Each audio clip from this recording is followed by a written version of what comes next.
Welcome to Dave's Life Over 70. I just been playing around with Microsoft Flight Simulator 2020, and I discovered that I had a Cessna 152 that came with the program, and I'm just playing around with the Rnav function. Like it gives you four different, well, I got two 150s, one from JPlogics and one from something else. And the JPlogics seem to be regularly updating their files, so that's the one I use.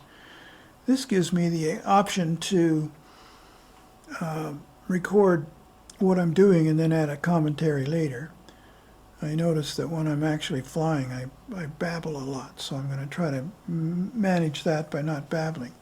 So let me just make sure that I am recording to this point. Okay, here we are on final approach to Oshawa field, airport, whatever you want to call it. And I am there. Did you see the nose go down? I didn't do that. My hands are completely off the controls right now. This is all being done by the autopilot. So Oshawa's CY00, Charlie Yankee Oscar, and I like it because that's where, in reality, everybody's storing their airplanes now because they closed down Buttonville. So I tried to do this with, I got an upgraded version tonight from the people that make the, what's the name of that plane?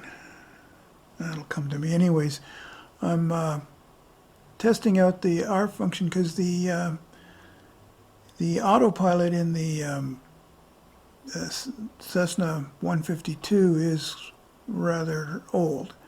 I'll probably show it to you a little later in this video clip, and but it works quite well.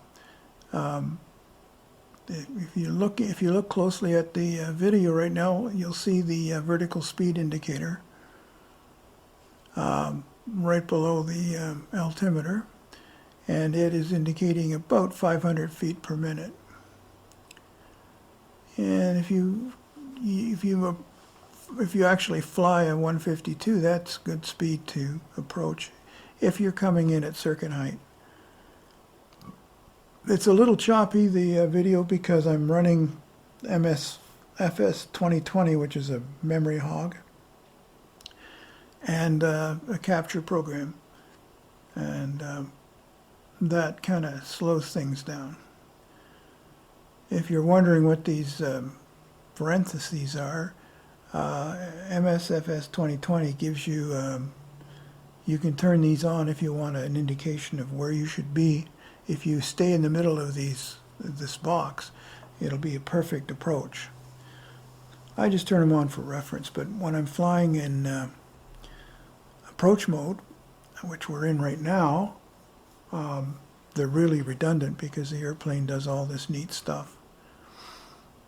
And I like to approach at about 62 miles per hour unless we're having turbulence. That might come a little bit hotter.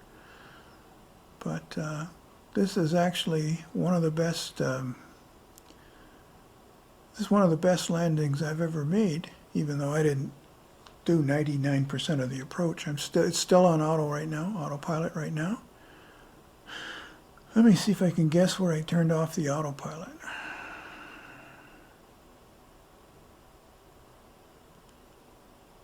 I think I shut off the autopilot right about here. Yep. There we go. I'm controlling the airplane now. And there's a glitch in my Logitech flight yoke, and it's just really bad. I've been meaning to pull the pot that's in there out and put a new one in, a more precision one. I like that landing. It just made the slightest little chirp when it touched the runway. There's one thing about the simulation here that I'm really flying right now. I mean, I'm really moving because I was planning on exiting at the next taxiway, but ATC came on and said, please exit at the next runway, next exit, which is this one. So I slammed on the brakes, and to my surprise, it actually stopped before I got to the taxi. Okay.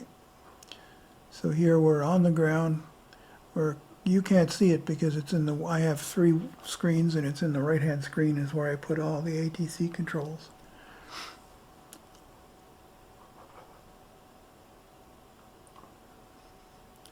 Eventually we'll get going again. Usually what I do with this is once I get in on the ground, I'll flip it into the camera mode into outside view and put myself slightly above the airplane, but I didn't do it this time. There you can see I put on the brakes again to slow down.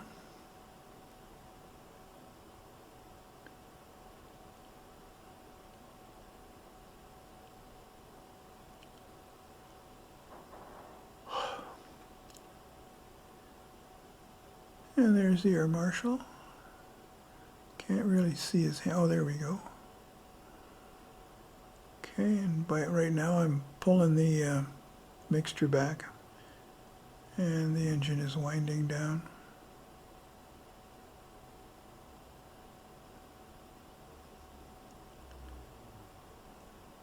Engine is stopped, and I'm turning off the mags now, or trying to.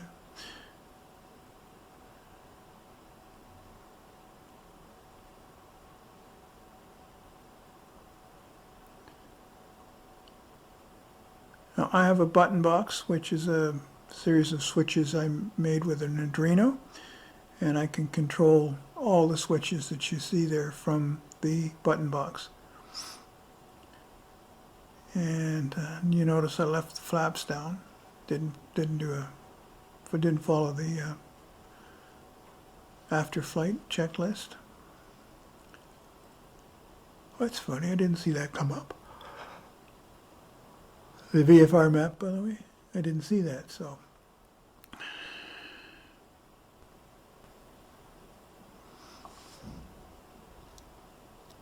There you see the flaps are showing down, but watch this. We'll go back inside the cockpit in a second. See? Flaps are indicating up. The little flap indicator in the right-hand side. And I even came inside. And the flap button just to the right of the mixture is up, and yet the simulator does not show the flaps as being up. So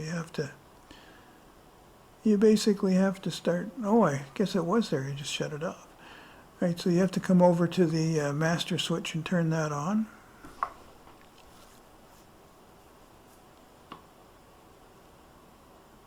Right here, I'm trying to control the flaps, but you have to be right in front of it. There we go. They're all the way up, all the way down.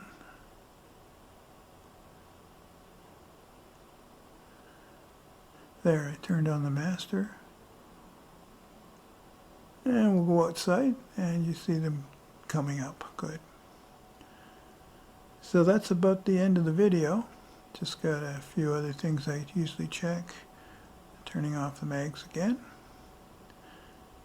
And it's funny, I remember opening the doors as a demo, but anyways, I think we're leaving, so have a nice day, and thank you for watching Dave's Life Over 70.